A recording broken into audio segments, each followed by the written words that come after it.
Allah says in Surah Al-Asr, chapter number 103, verse number 1 to 3, Wal Asr, Innal insana lafi khusr, illa alladhina amanu wa amilu salihati wa tawasaw bil haqqi wa tawasaw bis sabr.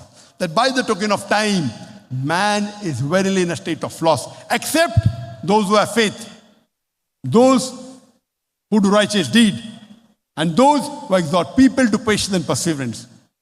Those who have faith, those who have righteous deed, those who exhort people to truth, and those who exhort people to patience and perseverance. These minimum 4 criteria are required for any human being to go to Jannah. Number 1 is Iman, having faith. Number 2, Amal Salihat, righteous deed.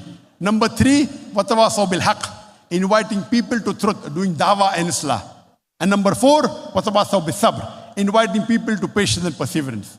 If any one of these criteria is missing, under normal circumstances, you shall not go to Jannah.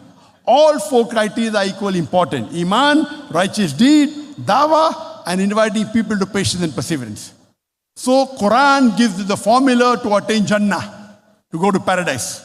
Because Quran gives you the formula to go to Jannah, to attain paradise, I said Al-Quran is a global necessity.